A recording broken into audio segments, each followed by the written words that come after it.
Hey guys, as some of you might know, September is National Preparedness Month, so we are taking the initiative to tell you to make a plan, get a kit, and be informed. Today we'll be taking a second to show you how easy it is to put together a kit. Getting a kit is very important in your preparedness safety. In this video we will be outlining the 3 places that you should have a kit: in your home, in the workplace, and in your car. After all of his misfortunes last year, our friend Andy decided it was time that he learned how to put together a kit. So he decided to consult our friends over at the Red Cross. Hey Andy, like you've been researching, you need to have a disaster kit for at home, just in case. So I brought mine to show you exactly what you should have.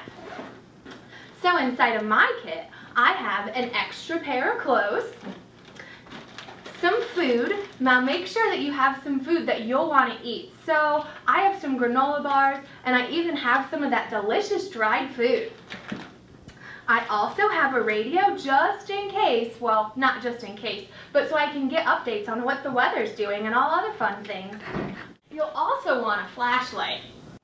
You'll also want to make sure that you have a 7-day supply of your medication. I like to keep it in a 7-day box, and then after I've used my first 7-day supply, come and get this one and change it out, just to make sure that all of my prescriptions are up to date.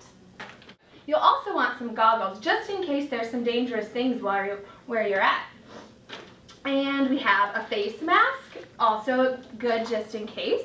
A rain poncho, if it's raining a lot, you never know, that'll keep you dry.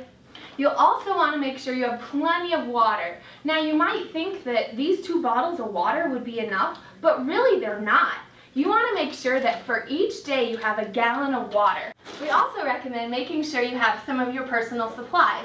So in this kit we have, things like Kleenexes, a toothbrush, shampoo, washcloth, comb, the things that'll help you stay healthy while you're waiting out the disaster.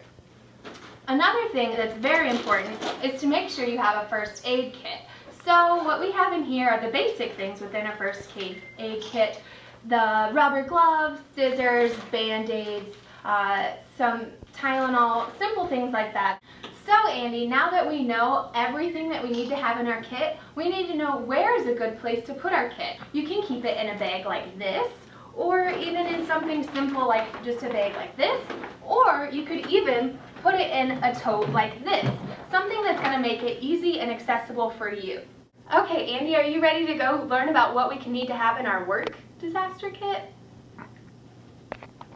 Okay Andy, like we talked about, you want to also have a kit for at work or another place you spend a lot of time. You want a kit that has basically all of the same things, but in a different second location. Okay Andy, you'll also want to make sure that you have a disaster kit ready for if you get stalled in your car. Some things that you'll want in there are a tow rope, a shovel, maybe a little bigger than this one, an emergency poncho, some jumper cables just in case your car dies while you're at work, a reflector, a first aid kit with, like we said, the essentials of a first aid kit, a screwdriver, a flashlight, some multi-purpose tools. Make sure that you also have a tire gauge and a blanket, an extra set of clothes. Maybe if it's winter, make sure you have boots. Make sure that you're prepared for what the weather will be like if you're stalled in your car. Okay Andy, now that we've shown you the 3 different types of kits that you can have for the 3 most common places you'll be, you're ready to make your own kit. Thanks for watching guys, and hopefully you can join us next week for Make a Plan.